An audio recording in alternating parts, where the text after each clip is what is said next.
the worst finally over for the Indian IT sector? Will the sector have to brace for more storm and shocks? Well, I have Varun as well as Sharad here with the bull case and the bear case when you talk about the Indian IT sector. Take over, boys. Well, yes, the Indian IT space, it has seen some kind of beating over the last 3 odd months, Varun. But interestingly, there is a sliver of hope. Okay. I would like to put my first bull case point, and that is that there hasn't been any major cancellation of orders. Okay. If you look at TCVs of Wipro, Infosys, and TCS, they have actually been on a surprisingly on the upper side. You see the numbers over here. That's on the green side. So that's my first point. Definitely the orders might be good, the TCV have shown a good growth, but if you look at the overall constant currency revenues, they have been modest. In fact, the expectations were modest and the overall performance, if you look for the IT companies, they were actually muted. Now look at Wipro, the overall constant currency growth has been down by 0.8%. For Infosys, the big guy, the overall constant currency growth has been down by around 3.5%. For TCS also, it has been down by around 1%. So you might have order book, you might have the TCVs who are going up, but yes, the overall performance, on the ground performance has not been that great. Even when compared to expectation, the companies, I mean Wipro, TCS, Infosys, any company if you mark, they have actually shown performance less than what was expected. Look at TCS, the overall miss was by around 0.6%. For Wipro, it was a miss of around 0.9%. And for Infosys, the miss was by around 3% versus expectation. So people were expecting, yes, the overall performance would be muted, but the performance was more muted than what was expected. And that is my first bear point. Well, apart from this, this is what's happening. But what's the future? That is important. The FY26 guidance, that is good.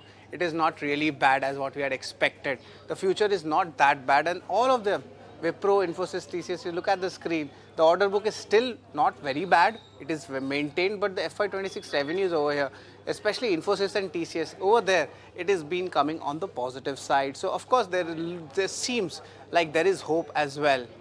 The future depends upon the headcount, and look at the headcount addition, what has happened in this quarter. For Wipro, it is 614. For Infosys, it is just 200. And for TCS, it is 625.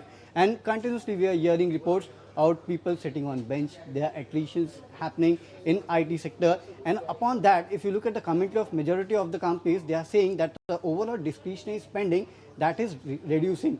If you look at Accenture also, even they have highlighted some of the concerns. So yes, you might have a good future, but your future depends upon headcount, and that is a lead indicator which is showing you that there is some problem in the overall IT sector.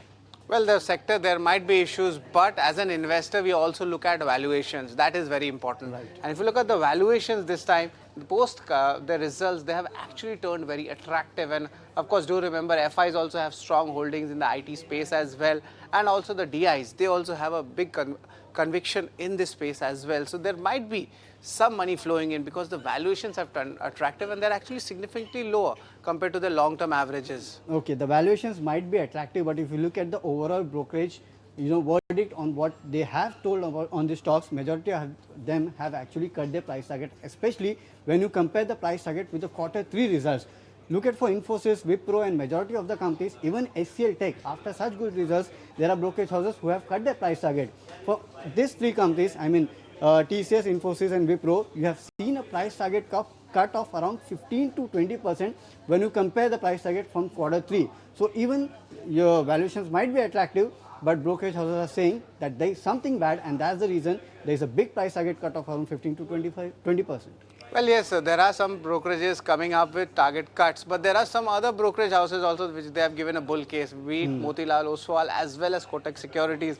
Over here also there is a improvement, you could say 15 to 20% return potential coming in from the current levels because of course, valuations being attractive. And interestingly, if the future holds good for these companies, then it will augur well for both TCS and Infosys as well. If the future was so good, then there would not have been an EPS cut. Look at majority of the companies. You can see an EPS cut of around 3 to 4% for majority of the companies. For Wipro, after the results, the EPS cut on a consensus basis was around 3.4%. For Infosys, it was 4%, and for TCS, it was 3.9%. Even though you could have seen some of the broking house who have raised their overall target, but majority have cut their target and they have cut their EPS estimates on these companies because of the results that they have given and because of the bleak future that these companies have, especially, after Donald Trump coming and after the tariff war, trade war which is going on, there's a lot of uncertainty with respect to US. People are speaking about recession, and that's a big headwind for IT companies. Well, yes, there is a confusion between me and Varun actually, which side to actually fall on, and we'll just leave it to our viewers what to take out of it. Absolutely. Thank you so much for that, Varun, as well as Sharad. Rightly put it. A lot of confusion when you talk about the bull and the bear cases coming in for the IT sector, given the fact that today you also had HCL Tech surging in trade today. Inline set of numbers coming in for the quarter gone by. But what actually enthused the street was the guidance, and that revenue guidance was much better than what the street was anticipating. We actually spoke to C. Vijay Kumar, who is the CEO of HCL Tech. Let's hear out exactly what the management had to say post the earnings. With respect to pipeline, we are very pleased with the health of our pipeline. It continues to be near all-time high, even as we experience healthy conversions in Q4. The pipeline is supported by multiple deals across IT and business services, engineering services, and HCL software business. Looking ahead, we believe enterprises will accelerate AI adoption to enhance efficiencies and drive innovation. Generative AI has two facets. At the time of contract renewals, we expect both pricing pressures as well as new revenue opportunities. We believe discretionary spending will continue to be subdued in this environment. Geopolitical factors like tariff and deglobalization are expected to impact IT services. In the coming months, it will be an important topic to observe and monitor the ongoing development. As I look beyond the uncertain short term, I strongly believe there will be strong growth opportunities emerging out of the market uncertainty.